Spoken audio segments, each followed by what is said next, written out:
This was written by a formerly homeless mother. She wrote this poem when she was homeless at Lighthouse in their Path Transitional Housing Program. But she has now been gainfully employed for many years now, and her son is a teenager now who was just a newborn when she went into the homeless shelter. So, Homeless is the title of the poem.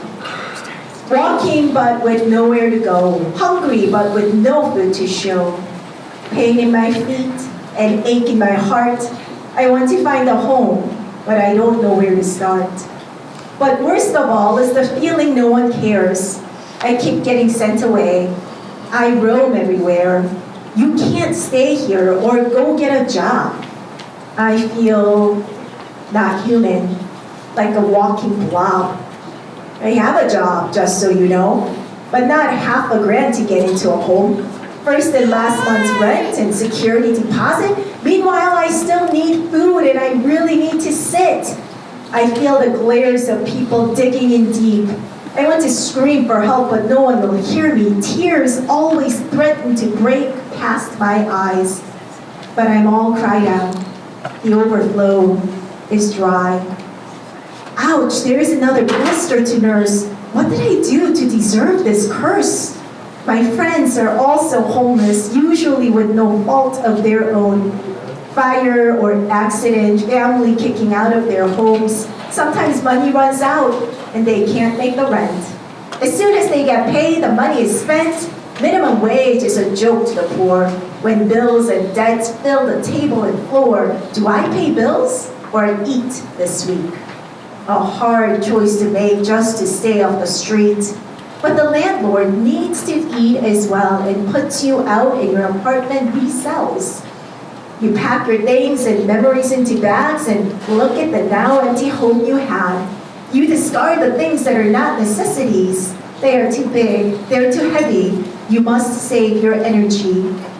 You walk to work and put your things in the break room and assume your duties taking orders or pushing a broom. The cycle continues day after day. You need someone to help you not be astray. And then you hear of a homeless shelter. You get food and a shower and feel much better. You have a social worker who understands. He or she helps you get on your feet again. God bless our shelters and all people who show love. Your deeds will be rewarded from our Father above. Jessica M. Helton.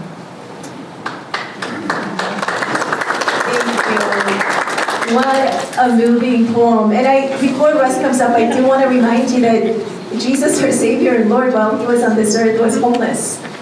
And so this topic of homelessness is actually the man that we profess to follow was homeless. What does that say about us?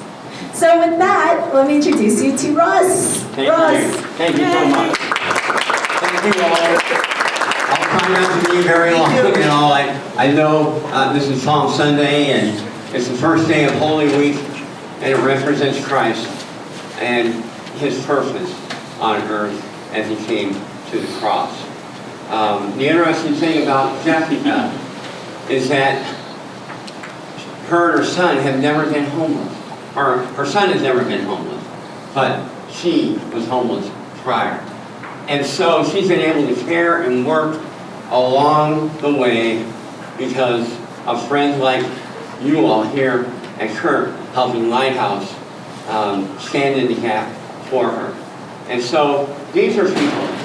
And many times, like Jessica's poem shared with you, that she was ignored, she was told to do things, and nobody ever really stopped to care for her. She was 8 months pregnant on a bench in Royal Oak, and then someone offered to help her.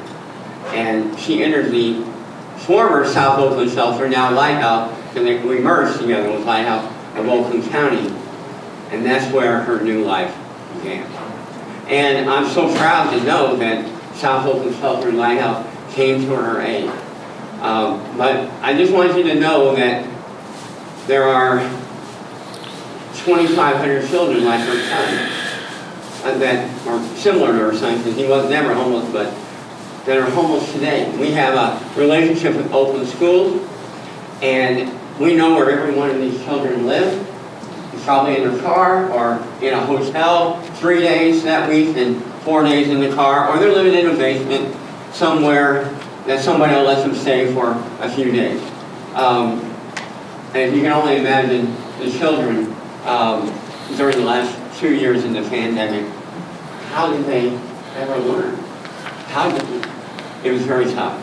And many of those children have fallen behind 2 years. And so the problem in Oakland County, unfortunately, hasn't gotten better since Jeff. It's only gotten worse. And nobody really wants to admit it. We need to build more shelters. We need to build, because there's no affordable housing. There's 100,000 families right now that are working, they're struggling to pay their rent because the cost of living is so high. But we also know that when there's someone of wealth in a community, it takes 10 service jobs to fill them. But with no transportation that's reliable, they can't get to the job that's available to them. So we must come together. The Christian community, the faith community, and those that have been called, and I've been called to this 40 years. I've been involved in helping homeless or children, or internationally as well as domestically. And to be honest with you, I'm sick of the homeless problem. I am, and because I don't know that we ever want to really solve it, because we can't. We just have to have the will to do it and to realize the importance of it. But as Jessica's son, who is amazing with computers, he's going to get a college scholarship, full ride. We already know. And so by that investment, he's going to be part of our community and give back, no doubt. And so I'm pleading with all of you to plead with others that in the midst of the Ukraine war that's going on, it's unfortunate. We should receive them if we can, the way we are receiving the Afghan refugees now. We're providing 1,000 new beds for those that are refugees. So whether you're a refugee or a homeless person, they're in need. And we at County with Great Means must answer the call. And so I'm just here to plead with any of you, and I know Julie Walker is such an advocate. I thank her and I appreciate her. Angela, I appreciate you, and all the pastors that are here. Kirk in the Hills represents what needs to happen everywhere. And I just want to applaud each and every one of you for willing to take on such a task, because it's monumental. And when I look at it alone, I get pretty depressed. But together, we can solve this problem. And we owe it to ourselves. And if we can do it in Oakland County, we can prove to the rest of the counties across the nation that it can be done. And I believe that. And I wouldn't be standing here today if I didn't believe it. So, when I'm tired and I need some help, we all need, and the Jessicas of the world need us more than we can imagine. And there's just one other person, Coach Campy. Who knows Coach Campy at Oakland University? He's the head men's basketball coach. Well, he walks every morning and he saw a homeless person that he knew during the pandemic, and it was somebody that worked at Little Caesars Arena. Well, they found this person and they got him a place to live. But it's that kind of action when you see something you can't walk by. You know when you're called, you know when Jesus is tapping you on the shoulder. I do. I know you do. So we have to heed that call. So there are many examples, and I know you all are one of them, so thank you.